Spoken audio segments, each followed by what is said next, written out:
Halo teman-teman, kembali lagi bersama channel Wah, waktunya bahas anime dan manga. Di video kali ini, gue akan membahas ya tentang hal-hal menarik yang ada di episode terbaru anime Jujutsu Kaisen Season 2 episode ke-19. Yang fokus utama pada episode kali ini adalah kepergian Nobara. Ya, gila banget ya. Setelah ditinggal Nanami di episode sebelumnya, kita langsung juga ditinggal Nobara. Wow, kok bisa sih seperti itu? Oke, daripada lama-lama, langsung aja ya kita bahas lengkapnya, jadi check it out. Ya, jadi di hal menarik pertama di episode kali ini adalah teknik resonansi Nobara yang bikin Mahito kewalahan.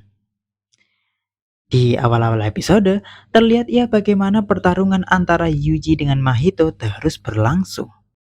Mahito berulang kali ya membuat Yuji jadi ragu-ragu menyerang karena Mahito selalu aja mempermainkan manusia yang tersisa di stasiun ini untuk menyerang Yuji.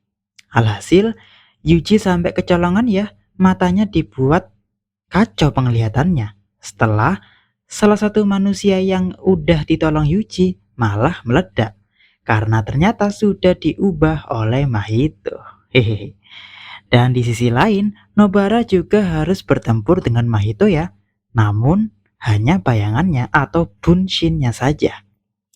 Jadi, jelas ya nggak terlalu kuat dan nggak bisa melakukan idol transfiguration dari tangan Mahito itu.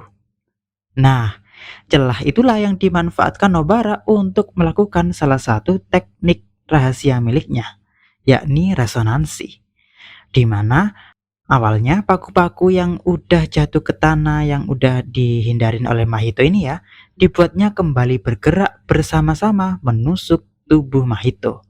Dan resonansi pun terjadi. Tubuh Mahito asli juga ikut tertusuk paku Nobara itu tadi. Karena memang seperti itu ya cara kerja tekniknya. Kalau Nobara bisa ngelukain sebagian tubuh yang terpisah, maka tubuh aslinya juga bakal terresonansi oleh luka yang sama tersebut. Sehingga jelas ya, Mahito akhirnya sadar kalau Nobara adalah salah satu musuh alami dari tekniknya yang mampu membelah diri ini. Maka dari itu, alih-alih melanjutkan pertarungan dengan Nobara, Mahito tanpa pikir panjang langsung kabur menuju ke dalam stasiun. Hehehe. Untuk apa? Jelas ya, untuk kembali bergabung dengan tubuh aslinya agar teknik resonansi Nobara nggak berefek. Sekaligus melancarkan rencana rahasia atau kartu as miliknya. Dan hal paling menarik di episode ini adalah janji Nobara yang tidak bisa ia tepati. Ya, setelah Mahito kabur, otomatis ya Nobara ikut ngejar karena baginya kalau Mahito dibiarkan kabur, maka tentunya akan bisa membunuh banyak orang. Dan akhirnya sampailah Nobara ke dalam stasiun. Didapati dirinya ada Yuji yang juga lagi berhadapan dengan Mahito. Namun naas ya, Mahito yang sudah bertukar tempat, yakni yang palsu menuju Yuji dan yang asli menuju Nobara, akhirnya bikin Nobara berhenti sejenak karena kaget mungkin ya. Padahal bisa aja Nobara ngehindar. Tapi ya udahlah ya.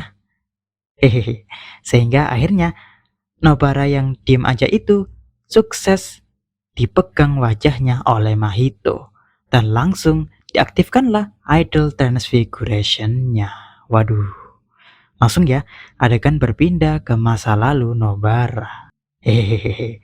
Ingat ya teman-teman, kalau ada flashback saat pertempuran seperti ini, itu udah red flag banget, udah tanda-tanda banget bahwa kematian karakter tersebut semakin dekat. Hehehe. Nah, lalu bagaimana isi flashbacknya? Isinya adalah tentang saat-saat Nobara masih SD kelas 1 ya, saat 2009. Di sana dia berteman dengan anak pindahan dari kota namanya Fumi. Ketika Fumi dijailin karena tasnya yang warnanya beda sendiri, Nobara membantu mengambilkannya sekaligus menghajar pembulinya langsung. Hehehe. Dari kecil udah Nobara banget ya sifatnya.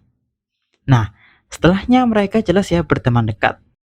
Nobara juga berulang kali ya bilang kalau dia itu benci warga desa yang terlalu tradisional, terlalu tertutup gitu. Ingin suatu saat dia pindah ke kota, ke masyarakat yang lebih terbuka gitu. Sampai akhirnya dia bertemu ya dengan Saori yang waktu itu masih SMP dan juga pindahan dari kota. Nah, kisah lengkapnya udah kita lihat ya di season 1 saat-saat pengenalan karakter Nobara. Yang intinya tuh karena Saori ini orang kota dan tentunya dianggap membawa pengaruh buruk bagi warga desa, dianggap sombong gitu. Padahal enggak ya, emang warga desanya aja yang close minded banget. Sehingga tak lama setelah dibully rumahnya, dicoret-coret, dibikin grafiti dan sebagainya, Saori dan keluarganya pun pindah. Padahal Nobara dan Fumi sering banget main ke sana. Jelas ya mereka sedih nggak karuan melihat orang yang ia sayangi, orang yang ia hormati pindah karena kelakuan warga desa. Yang tentunya bikin amarah Nobara kepada warga desa semakin gak kebendung melihat kejadian menyedihkan seperti ini. Sehingga saat SMA dia memutuskan pergi ke Tokyo dan meninggalkan Fumi di desa. Nah, saat itulah dia janji kalau ketika dia udah pulang kampung maka akan membawa Saori ikut pulang juga. Alias persahabatan mereka akan kembali berlanjut lagi setelah sekian lama terpisah. Adegan pun berpindah ya di masa kini. Ada Saori yang udah dewasa, udah kerja, keinget masa lalunya dengan Nobara. Yang bikin dia penasaran gitu gimana sekarang kabarnya. Apakah melihat dirinya yang biasa-biasa aja ini bikin Nobara tetap sayang dan hormat padanya gitu. Hehe. Jelas ya, Nobara masih ingat dan sayang padanya sebagai sosok kakak yang memberinya arti kehidupan. Yang bikin Nobara berubah sikapnya dari yang terlalu tomboy menjadi lebih feminin. Dan akhirnya pun dari pertanyaan Saori tadi tentang apa yang sekarang dilakukan Nobara, kita langsung diperlihatkan ya keadaan Nobara sekarang yang udah memegang kepala bagian kirinya yang sebelumnya udah disentuh Mahito itu tadi. Di sana dia mengingat-ingat kehidupan yang dijalaninya selama ini menyenangkan kok. Ada banyak orang-orang baik yang ia temui, khususnya saat dia sudah pindah ke Tokyo. Walau ada satu penyesalan terbesar yang tersisa di hidupnya, karena dia nggak bisa menepati janjinya kepada Fumi untuk membawa Saori pulang ke desa. Karena apa? Hal menarik terakhir di episode ini adalah kepergian Nobara untuk selamanya. Ya, setelah mengingat-ingat masa lalunya itu, Nobara akhirnya menyampaikan pesan terakhirnya kepada Yuji bahwa hidupnya lumayan menyenangkan kok. Hehehe. Dan boom, kepala bagian kirinya meledak seketika. Nah, ini yang kurang jelas ya kalau di versi animenya. Sedangkan di manganya, lihat tuh, terlihat banget kan ya.